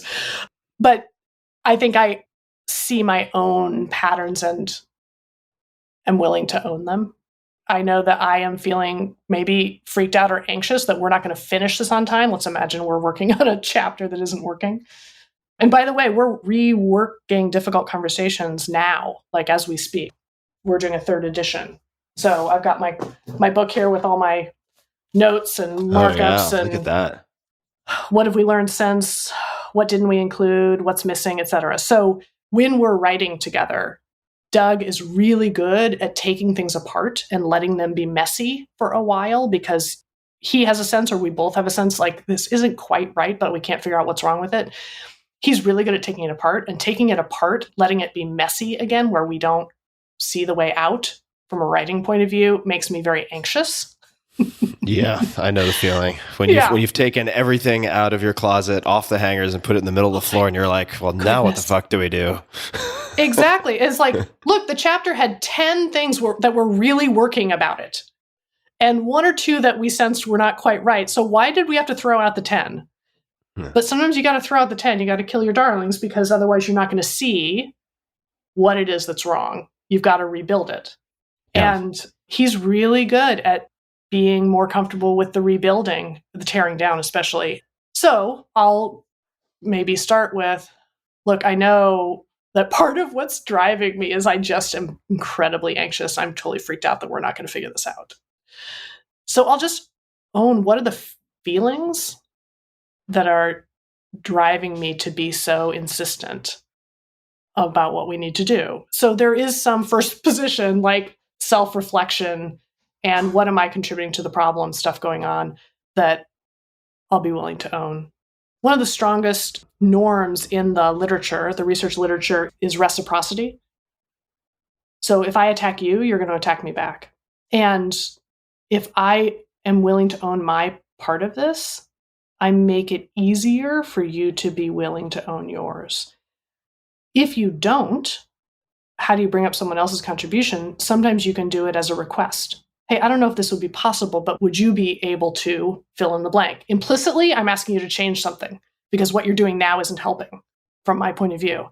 But I'm framing it not as a, would you knock it off, but instead, would you be willing to do something different? And that sometimes helps, especially when you're talking up in hierarchy. Hey, boss, if you could give me a heads up before the meeting, I could probably be better prepared to answer your questions in the meeting. Would that be possible? Rather than ambushing me, but you don't add the last rather than ambushing me part. One approach that I've read about, this is also, I think, a weakness of mine, is presenting things as a shared problem, not immediately offering or asking for a particular solution. Could you speak to that and maybe give an example or just elaborate? I think that's, and actually we dig into this a little bit more in the feedback book. Mm-hmm. The feedback book has a chapter on relationship systems. Thanks for the feedback. It has a chapter on relationship systems and the way that in relationships, working relationships or personal relationships, often we each have feedback for the other about how we think the other person needs to change. You have feedback for me, that's hilarious because the problem here is clearly you. And obviously that's part of what's happening here as well. Because the problem isn't that there's something wrong with me or something wrong with you, it's that the combination of the two of us is a little bit of a struggle on some front. So that's a shared problem for us to figure out. If we're going to continue to collaborate, live together, be in a relationship. What should we do about that? And I do think that a lot of difficult conversations are about the argument, who's the problem here?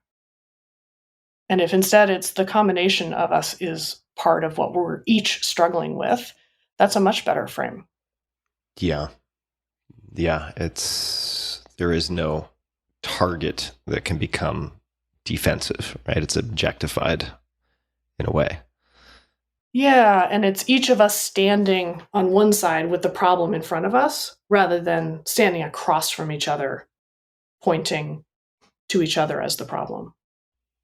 Could you speak to blame absorbers versus blame shifters? And maybe there are some other categories, I don't know, but those two? One of our observations is that when you make the shift from blame to thinking about things in terms of contribution, it's not just that you're using a nicer word. Blame assumes that somebody did something. What they didn't measure up on some yardstick of what was appropriate, what was professional, what was expected, what a good person would do. And so they fell short in some way or did something quote unquote wrong. And therefore, the question is, how should they be punished? And occasionally punishment is formal, like they're fired. But more often punishment is informal. Who's in the doghouse? Who has to make it up to who? Who has to apologize? So it's no surprise that people try to avoid being tagged with the blame. But they also try to avoid being tagged with the blame because in most situations, it wasn't just me. I was reacting to what you were doing. So contribution shifts to come from a really different assumption, which is that wherever we're at right now, which is the problem, which is a problem, we each did or failed to do some things that got us here. And that going forward, if we want to improve that, understanding what we each contributed is the way to actually change things and improve them. So I think that the looking for what am I contributing to this problem is part of what empowers me to know what I could change or try to do differently. I went on a little bit of a tangent, which is background for your original question. You want to state your question? Well, I was just going to ask if a sort of perverse, maybe that's a strong word, but an exaggeration of that is the blame absorber. Yes. So if we're talking about what do we each contribute to this, I think that each of us leans in a particular direction. Blame absorbers are quick to see what they have screwed up. So the first place they're going to point a finger is at themselves. Like, I should have seen this coming. I should have said something earlier. I can't believe I let myself get into this situation again. And blame shifters are the opposite. They're going to see everybody else's contribution first. I'm late because the traffic was terrible, because my kid wouldn't put their shoes on, because Zoom wasn't working correctly, etc. So their first instinct is to point a finger away from themselves, either to the situation or to other people. And you would think, gosh, it'd be great to be a shifter because nothing is ever your fault. But the experience of being a shifter is basically the experience of being victimized by the world and everybody else in it because you don't see your part. And so it's actually very disabling. Yeah. If you're an absorber, I think we're all taught to be absorbers, particularly as leaders. Take responsibility, the buck stops here. The problem is that if you're a true absorber, in doing so, often you let other people off the hook. You take responsibility for everything. My mother tends to be an absorber. Like if there's an argument at dinner, she'll think, oh, I should have served something else. Or I'm sorry. She apologizes when the weather is bad when I visit. It's like, Mom, I don't think you were really responsible for the weather. Although she told me recently, we were talking about this, and she said, I'm not really an absorber. I'm just a social absorber. I know that's what I'm supposed to say, but inside we both know it's your fault. So absorbers and shifters often will find each other in relationships or in the workplace because it's the perfect relationship, right? We both agree it's the absorber's fault. But over time, what happens is the absorber gets fed up and tired of being the one who always apologizes and tries to fix things and takes responsibility and being the bad guy. And so it's a stable system until it's not.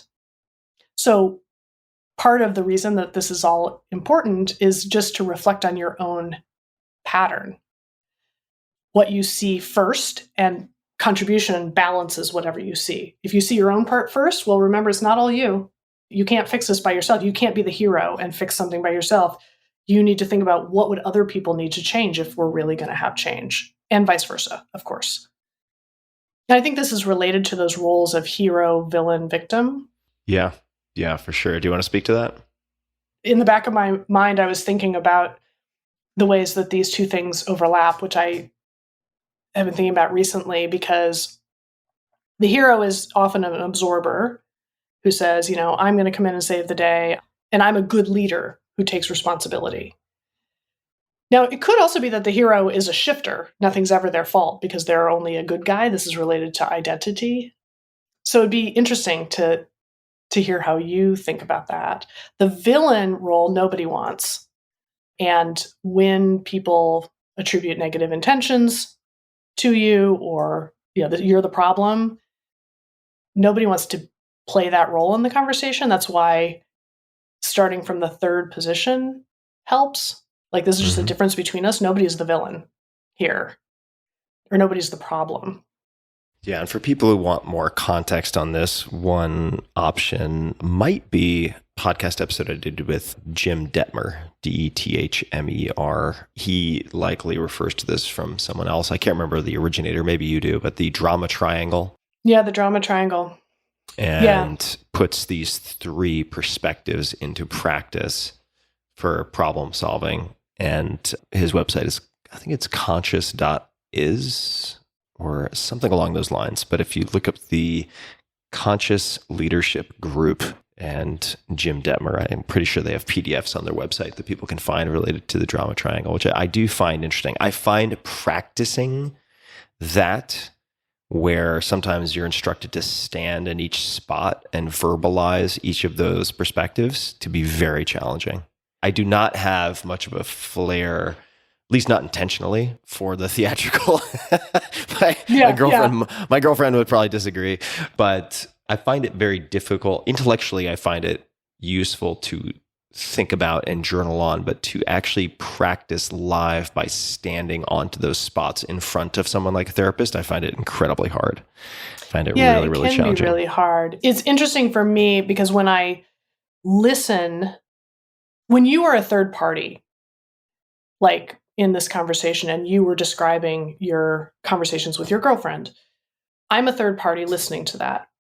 Any of us, when we're a third party listening to someone else's conflicts, it's easier to hear in it, like, oh, I see what they each think that they're right about. I see what they're each contributing to the problem. I can hear the ways in which they each feel accused of being a bad person or having bad intentions. And they're each really wanting the other to understand the impact that this has had on them.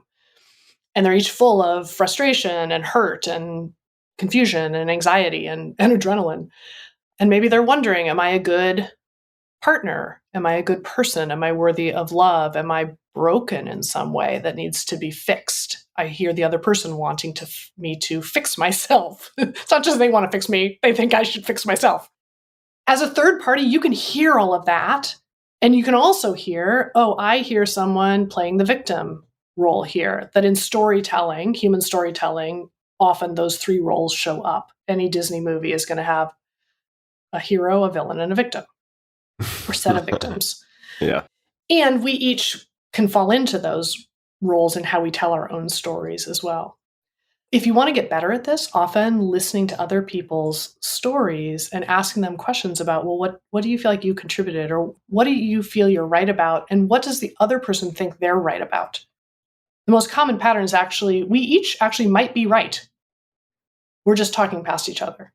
Your girlfriend might be right that clearly she's right, that she felt hurt or overlooked, or this isn't how she would like to be, talked to, etc.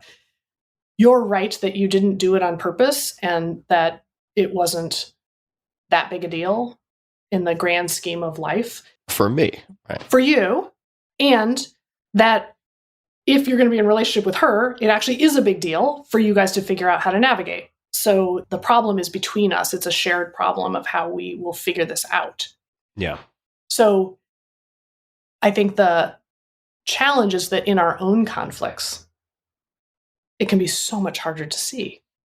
Yeah. Like when you're standing in that place describing to a therapist, it's really hard to see our own patterns. And that's the challenge of getting better at difficult conversations. You mentioned the Disney movie having all three, which is so true. And I can't remember the source, but I remember listening to someone, and they were talking about how we create drama in our own lives because we want our lives to be the most interesting movie imaginable. No one wants it just to be a snoozer. So we create these stories and figures and so on. And I was just thinking to myself, maybe all of our stories have hero, villain, victim. And if you can't find one, that's who you are. That's the role that you play. And maybe that's a way of backing into it. Oh, that's beautiful. Yeah. I also find it sometimes useful if I think, how in the world do they tell this story? Can I tell their perspective, putting them in the hero role? Yeah. Because they do feel like they're the hero of their own story in most cases.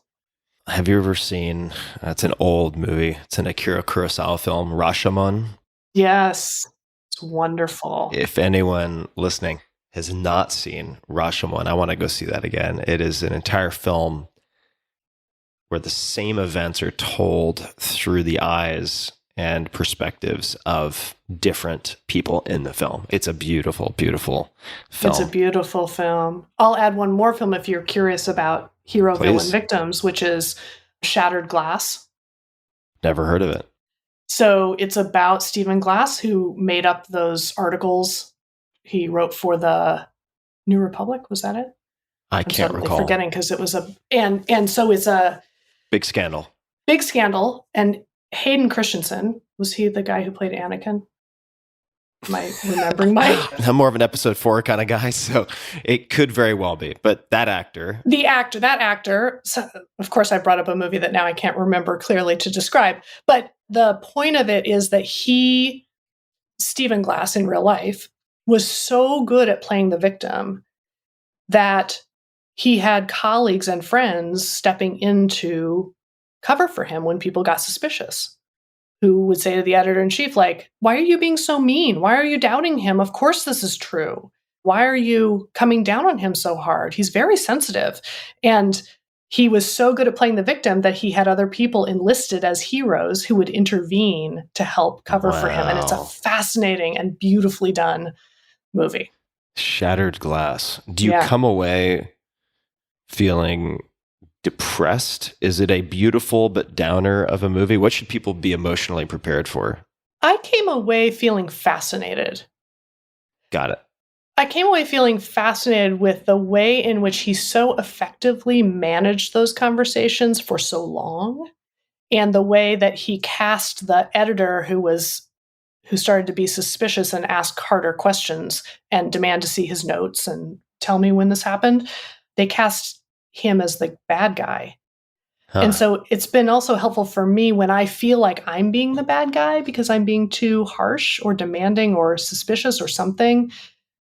Is that just the story that's being told? Are my questions and concerns justified? Because I can be very vulnerable to not wanting to be the bad guy.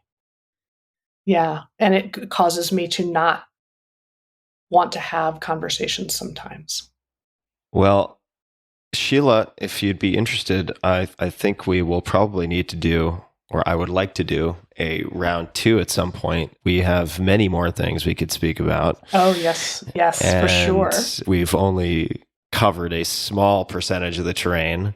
Difficult Conversations is the book that has come up many times in this conversation, How to Discuss What Matters Most. And then the book that we spent a little bit of time poking at from oblique angles is Thanks for the Feedback, The Science and Art of Receiving Feedback Well. Your consulting group is Triad Consulting Group, which people can find at triadconsultinggroup.com. Is there anything else that you would like to say? Any closing comments, requests of the audience, anything at all that you would like to add before we close this round 1? Oh, gosh. Maybe just if you're having difficult conversations in your life with yourself and with the people around you, that you're not alone. They're part of being human and being in relationships, but they also are an indicator that you care a lot about what you're doing and you care about the people you're doing it with. And so in many ways, it's a sign of health. And so for me, that's been part of what's been so rewarding about this work, is that you meet someone and you get to know them pretty well very quickly, because we go straight to the edge of what they're coping with and not sure how to handle and struggling with. And for someone who's naturally pretty shy, myself, I have found that such a beautiful and rewarding open door.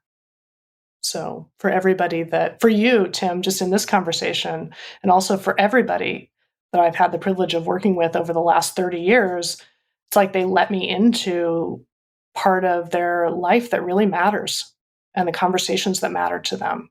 If that's where we live together in our relationship, like, I'm there. I'm totally there. Well, Sheila, this has been so much fun and very helpful. I took a lot of notes. And there are many things I'll be following up on. I had maybe some lines that I'll rehearse later in the mirror before I go on stage, aka yes, into this evening. Yes. And this has been tremendously helpful. I hope we have another opportunity to continue the conversation. And what a gift to be able to spend time together. So thank you so much. Thank you. And to everybody listening, as always, we will have links in the show notes to everything that we discussed, all the books, all the films, all of the everything, any particular concepts, any names at tim.blog/podcast. So you can just search Heen, Heen, and this episode will pop right up. And until next time, measure twice, cut once with those harsh words. Do some thinking. Try to take the third position. And thanks for tuning in.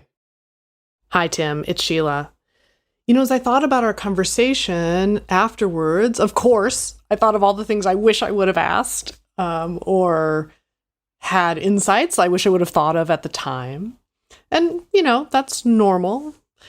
The good news and the bad news of difficult conversations is that they're usually happening in ongoing relationships over time. And so it's not so much about having exactly the perfect script or thing to say in the moment as much as it is about having an ongoing conversation.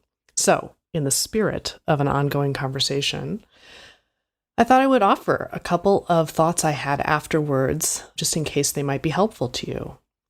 So the first is that one of the questions that sits underneath many, many difficult conversations, it's sort of the background music to the conversation, or maybe a low hum, ominous hum below the surface, is the question, is this going to be okay? Are we going to be okay? Is this conflict going to mean consequences or even the end of the relationship? When someone raises something important to them with someone else, part of what they're asking is this the kind of thing that we can talk about, talk through, and resolve together? And, particularly given Gottman's research about, 2/3 of our conflicts in long-term relationships are not really resolvable. The task isn't to resolve them once and for all, it's to figure out a way to handle them or navigate them and manage them together that feels okay and good. And I think part of what might be happening when your girlfriend comes and says, "Hey, can we talk?" is she's saying, I want to raise something that's happening that's actually not okay with me. And if I were in your shoes, and maybe if I was in her shoes, I would be thinking, and what does this mean for us? Is this going to work? Are we going to be able to figure out how to navigate this together? And you might be feeling like, gosh, what you're asking me to do is to be perfect. And I have already demonstrated that that is not going to happen. So if I continue to sometimes misstep or be an asshole, is that going to be okay? And so I think that's going to raise the stakes for both of you in the conversation. And I wonder whether there's a way to turn down the heat or maybe the volume on that question, at least for a while. A second thing, and I have a thought about how to do that, but let me add a second thing that I have been thinking about that is related, which is when she comes and says, hey, can we talk? The implicit topic or purpose of that conversation is singular. It's about her topic. And when you ask the question, is there more? Which, by the way, is a fantastic question. And it may unintentionally reinforce that the whole purpose of this conversation is about your concern or feeling hurt or impacted by me. And in addition, is there more? It's putting everything on the table all at once, like leave no stone unturned. It's like you're doing spring cleaning every evening that you have this conversation rather than just a light spot dusting in the relationship. And I'm not sure you need to do a spring cleaning every evening. And so I wonder whether we can do a couple of things. One is reassure each other that that question, are we going to be okay, is answered. Yes, we are going to be okay. And we're going to figure out how to handle this, to turn down the power on that conversation or the heat. A second is, can we expand the frame on what your conversation is about beyond just her topic? Because if it's just her topic, then when you can't help yourself and you add your perspective, it feels disruptive or off topic. When I think actually the frame of the conversation should be, hey, I noticed something today that I want to talk about that's one of those places where we have some rub or some friction, and I want to tell you about it. And can we expand it to say, oh, great, and I'm really interested, and then I would love to, share what was going on with me in that moment. So the purpose of our conversation isn't just hearing you out so that you can speak up and not people please, which is I totally support. I love that about how you support that with her.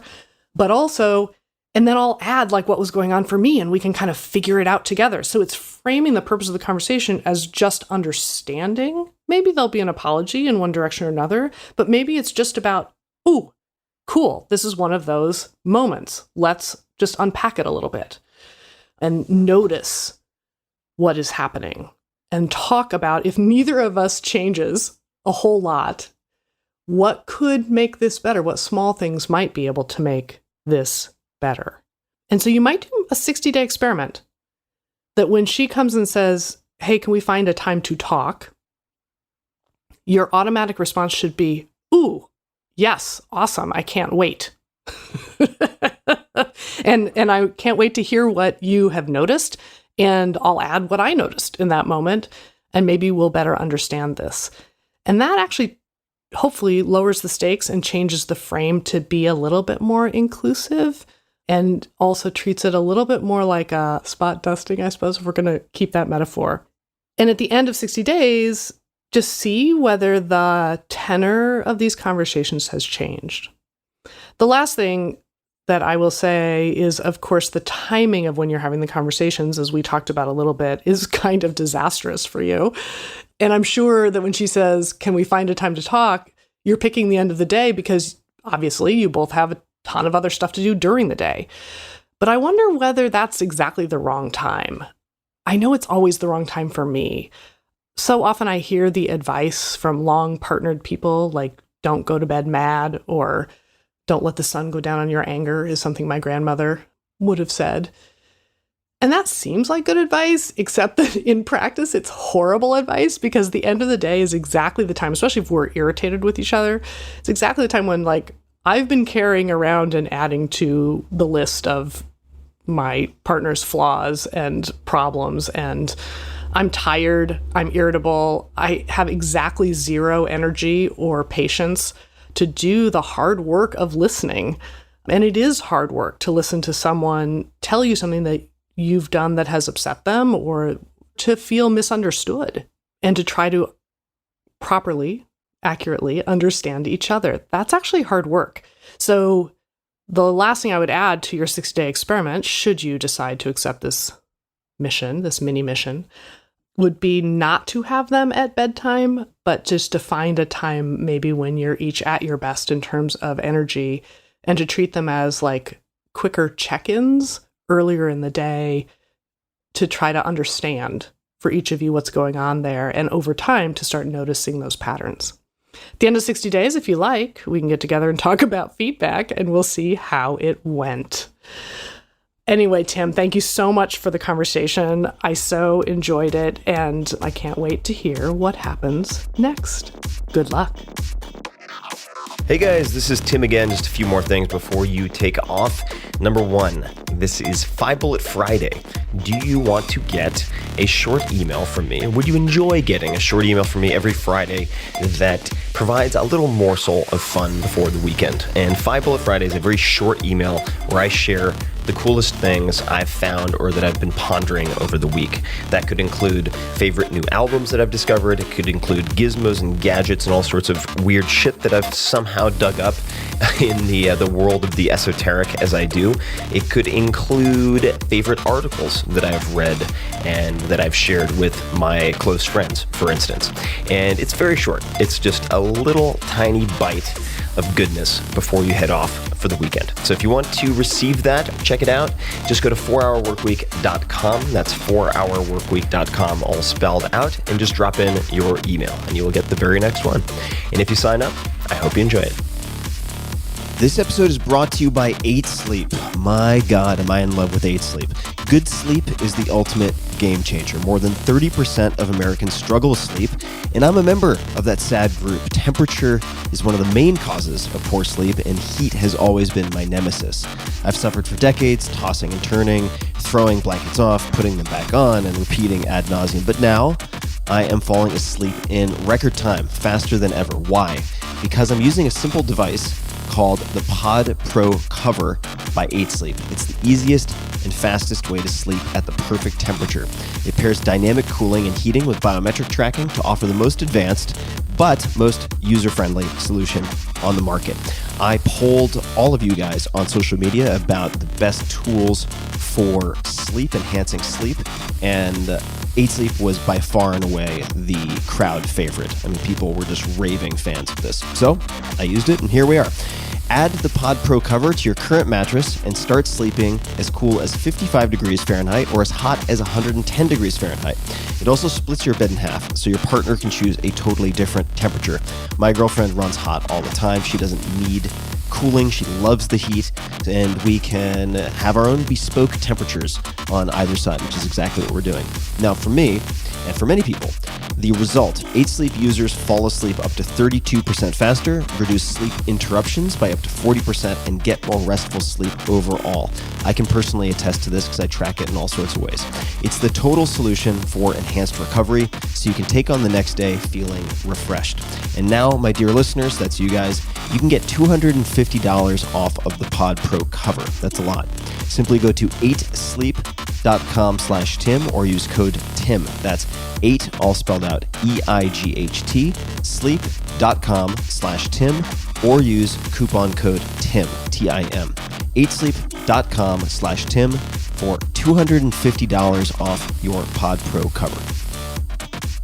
This episode is brought to you by Public Goods, the one-stop shop for sustainable, high-quality, everyday essentials made from clean ingredients at an affordable price.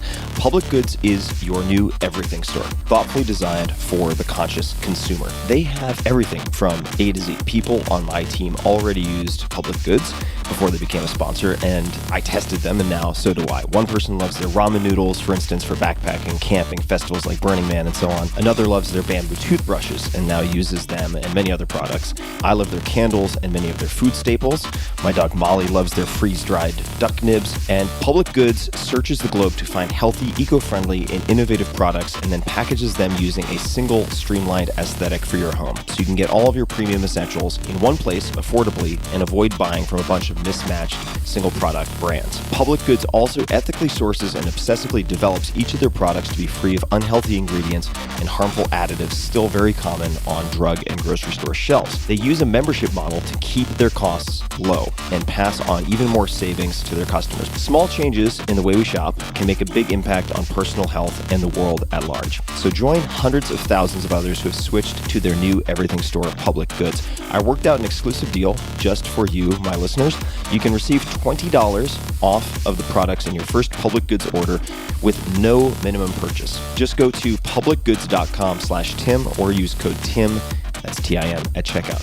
One more time, that's publicgoods.com/Tim to receive $20 off of your first order.